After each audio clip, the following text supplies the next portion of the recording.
मैं डॉक्टर प्रीनाथ अग्रवाल हूँ, respiratory and critical care specialist हूँ।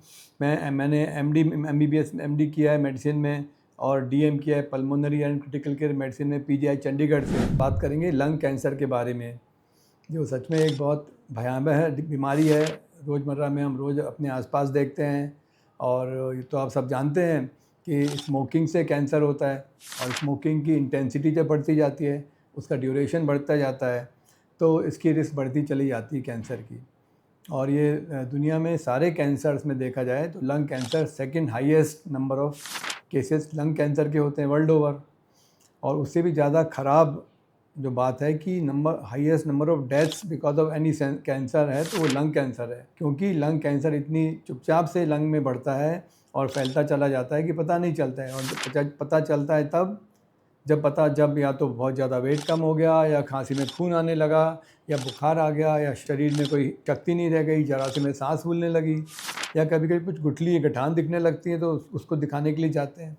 तब तक ऑलरेडी वो लंग्स के बाहर आ चुका होता है, जिसको हम एडवांस कैंसर कहते हैं, इस कैंसर स्प्रेड कहते हैं। लंग कैंसर ये कैंसर ऑफ रेस्पिरेटरी सिस्टम होता है, रेस्पिरेटरी ट्रैक्ट होता है, जहाँ श्वास की नलियाँ होती है, म्यूकस सेल्स, वहाँ का एपिथेलियम का कैंसर होता है। तो ये श्वास की नलियों में होता है, एपिथेलियम में होता है, ब्रोंकाई में होता है और स्मॉलर ट्यूब में होता है, और वहाँ पे लोकली ये बढ़ने लगता है। इसका मुख्य कारण होता है स्मोक, लंबे लंबे समय तक स्मोकिंग से होता है। और जो जितना ज़्यादा स्मोक करता है उतनी रिस्क बढ़ती जाती है, क्योंकि स्मोक के साथ निकोटीन के साथ बहुत सारे एरोमेटिक हाइड्रोकार्बन्स भी रहते हैं जो कि कैंसरोजेनिक होते हैं।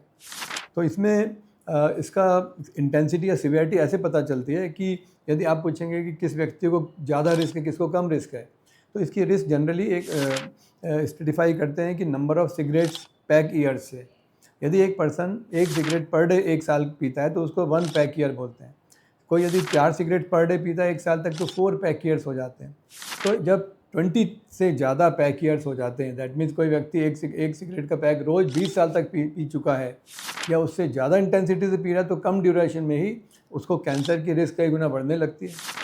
और यदि ये ड्यूरेशन और लंबी हो गई, यदि कोई 12 साल 13 साल के एज से सिगरेट या बीड़ी या दूसरा स्मोक कर रहा है, तो बाय एज ऑफ 45-50 तो काफ़ी संभावना बन जाती है कि कैंसर कहीं ना कहीं डेवलप होता है। अब जब लंग्स में कैंसर होता है तो शुरुआत एक छोटी गठान से होती है, और गठान गले में, छाती में, कभी कभी इंसिडेंटली हम चेकअप में किसी और कारण से दिखाने गए तो एक वहाँ धब्बा दिखने लगता है।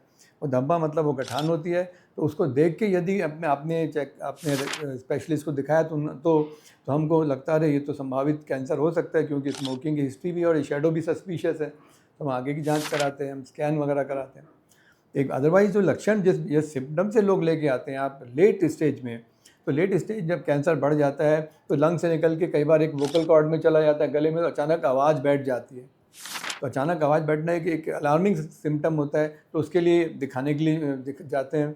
तो फिर उसके वैल्यूएशन करते हैं, तो लेरिंगोस्कोपी करके देखते हैं कि वोकल कॉर्ड में से प्रॉब्लम है, उसके मूवमेंट ठीक नहीं, यहाँ पे कोई नोड्यूल बैठ गया। एक ये इंपॉर्टेंट सिम्टम होता है। दूसरा होता है अचानक से खांसी में खून आ गया, और खून तो हमें कभी भी दिखता है तो पैनिक हो जाता है। तो यदि खून जल्दी स्टेज में आ जाता है तो एक तरह से ये अच्छा है, क्योंकि डायग्नोसिस जल्दी होता है। जैसे खून देखते हैं हम लोग को भी सस्पिशन होता है कैंसर तो नहीं है, तो रेस्पिरेटरी स्पेशलिस्ट उस केस में अंदर से ब्रोंकोस्कोप से जांच करता है, स्कैन करते हैं, तो पता चलता है। उसके अलावा कई बार जगह जगह पे लिम्फ नोड एनलार्ज हो जाते हैं। एक बहुत इंपॉर्टेंट वेट लॉस से एक बहुत बड़ा कारण है सांस फूल जाना, थक जाना, और अपना स्टेमिना नहीं होना। थोड़े भी सीढ़ी चढ़े तो हाँफ जाते हैं, थक जाते हैं। एक्सट्रीम वेट लॉस एक इम्पॉर्टेंट कारण है। कई बार बोन्स में पेन होने लगता है। तो ये सारे सिम्टम्स होते हैं जो कि कैंसर के सिम्टम्स हो सकते हैं। तो और दूसरा, सांस बहुत फूलती है कई बार, तो लंग कैंसर के कारण एक पूरा लंग कोलैप्स हो जाता है, तो ऑक्सीजन की मात्रा गिर जाती है। तो जब इस तरह से किसी की सांस फूलती है, हम चेकअप करते हैं तो देखा कि लंग में एक बड़ा शेडो दिख रहा है, एक लंग कोलैप्स हो गया है, या कई बार लंग्स में पानी भर जाता है, जो इनिशियल प्रेजेंटिंग तरीका होता है। सांस फूली, एक्सरे में लंग्स में पानी भरा दिखा, स्मोकिंग हिस्ट्री है, फिर हम उस पानी को एस्पिरेट करते हैं, उसका एनालिसिस करते हैं। एनालिसिस करके पता चलता है कि इसमें कैंसर सेल्स हैं। नहीं होता है तो फिर प्लूरा की बायोप्सी की जाती है। तो इस तरह से ये इनिशियल स्टेज में प्रेजेंट करता है कैंसर।